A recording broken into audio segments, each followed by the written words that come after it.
Hey, it's Shane with GotRom.com. This video is about back bending exercises for adults. And I'm not making this video for kids because I was just playing with my niece this past weekend and she doesn't need any flexibility exercises. She can drop straight into a back bend, no problem. But for us stiff, tighter adults, we need a little bit more help. So I'm going to basically show you the two areas that most adults have problems with.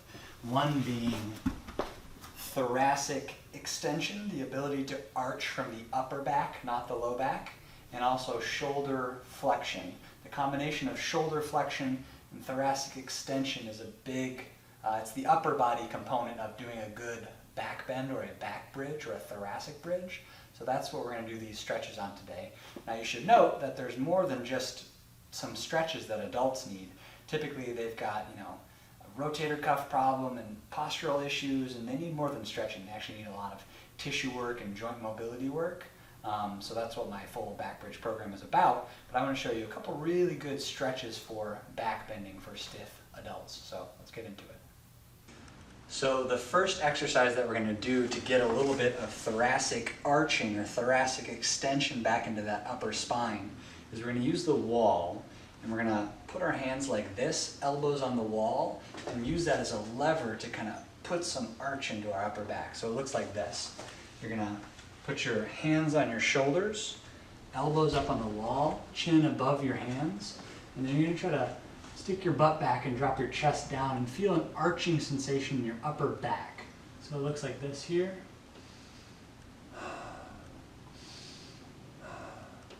Now I'm going to do one of two things. I'm either just going to breathe and sigh and sink, or I'm going to pull my elbows into the wall as I hold my breath, pulling, and then relax, and that will feel like it arches my thoracic spine, arches my back a little bit. So it looks kind of like this.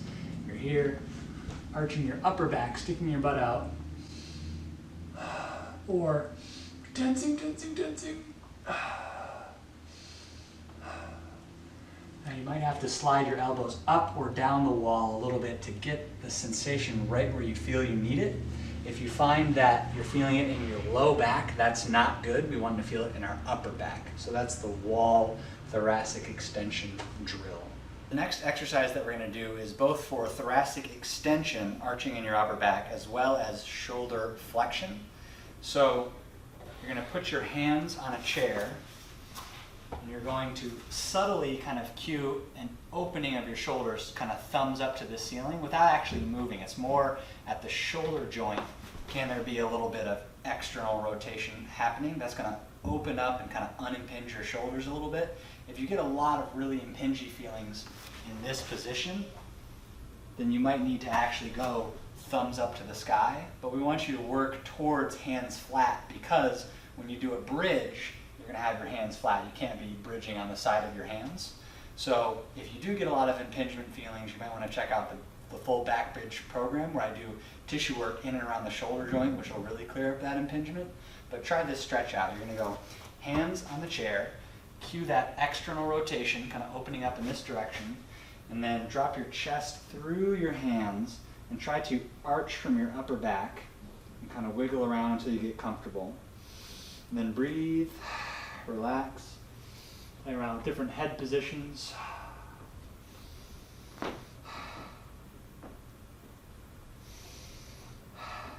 And then you're going to experiment also with the thumbs up to the sky version. See how that feels different.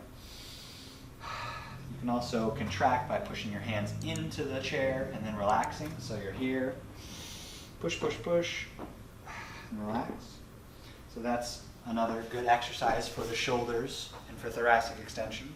The next exercise is a real hard one, or kind of more extreme. We're getting into still beginner level, I would call it, but a little bit more advanced. It's called puppy pose in yoga. And so you're going to push your chair out of the way. You're going to try to come like as if you're going to do downward facing dog, but instead you're going to leave your knees on the ground, and you're going to drop your chest to the ground and stick your butt up into the air. What you're trying to feel here is a very distinct upper back arching sensation. It might look a little bit funny, so if you're embarrassed easily, then don't do this in your public gym. But in the privacy of your own home, this is really great. And every good gymnast contortionist that I've seen does versions of this stretch, so give it a shot. You're gonna go here, hands out front, drop your chest down. Try to get your chest to contact the ground, not your chin. Chest touches, and then breathe.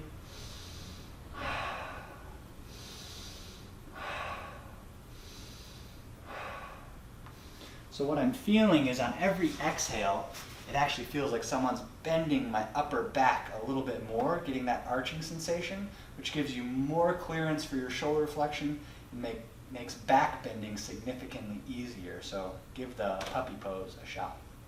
So the last exercise for back bending for beginners is going to be the elevated bridge. So at some point you got to stop doing isolated activities and stretches for the shoulders and actually do the full movement, the bridge. Beginners, it's easiest to start on an elevated surface. So you're going to want to get on something that won't slip too much, something stable, and then put your feet on it and go into the full bridge. I'll show you what it looks like. You can get your chair on something solid and stable. To do the elevated bridge, get your feet on the chair, hands like this. I'm going to come up onto my head, but the weight is not pressing on my head. All of the pressure is in my arms. So hips come up, I'm on my head, but really my arms are taking all of the weight. I'm going to press up and then press forward, trying to jet my chest out, puff my chest out like Superman, work towards legs straight. Play around with different variations. You can bend the arms a little bit, play around with different head positions. All you're really trying to feel is how do you arch from your upper back, like so. And then come back down slowly, rounding one vertebrae at a time. And that is the elevated bridge. It's how beginners get started on the path for the full bridge. So give it a shot. Yeah.